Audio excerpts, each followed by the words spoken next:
Inahitajika maombi ama sala zetu iweze kusababisha Mungu atukumbuke. Mungu akumbuke kanisa hili. Mungu atende muujiza kwako kwa ajili ya maombi yako. Job, Ayubu, Bwana akamzingira na ukuta. Bwana asifiwe. Kwa sababu ya maombi ya kwanza, wewe mwenye umesimama. Ninaomba unapopokea maombi haya na kujipanga kwa maombi, ni kwa ajili ya kuweka ukuta kwa ajili ya maisha yako, kuweka ukuta kwa ajili ya kazi yako, kuweka ukuta kwa ajili ya watoto wako, kuweka ukuta kwa sababu ya vitu yenye Bwana atakupatia, kuweka ukuta kwa ajili ya huduma ambaye Bwana amekupatia, kutuombea. Bwana asifiwe. Bwana, haleluya. Sasa tunataka tuende mbele za Mungu tukiwa hapo hivi, na ukiwa hapo utaambia Bwana, niko katika hii madhabahu, nataka kuingia katika maombi, na Bwana nataka unipande katika maombi. Bwana asifiwe. Bwana Yesu, nimekuja mbele zako, unifanye kama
Amen.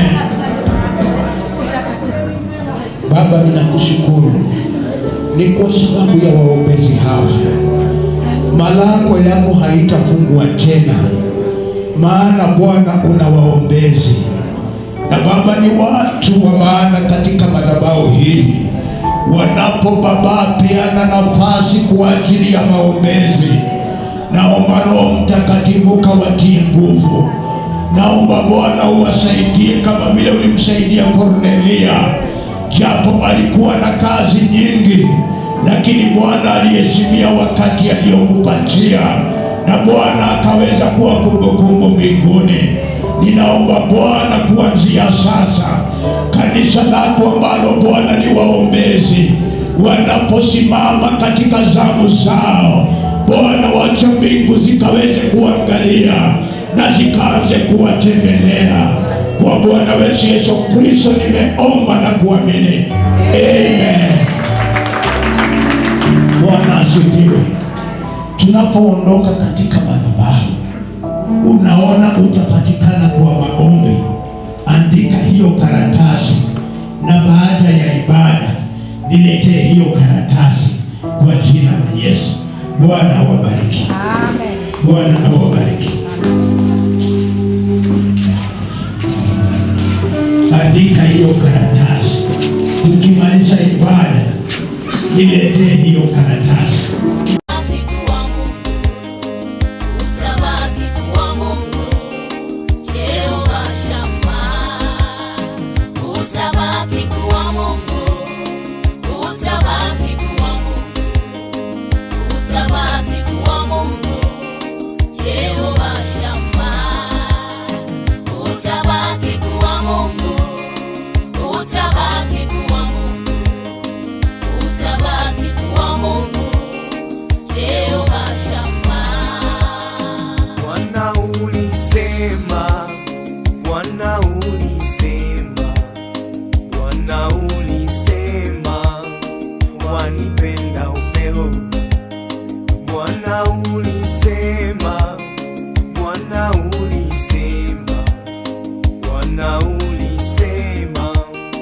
Wanipenda sana, dunia nzima iniache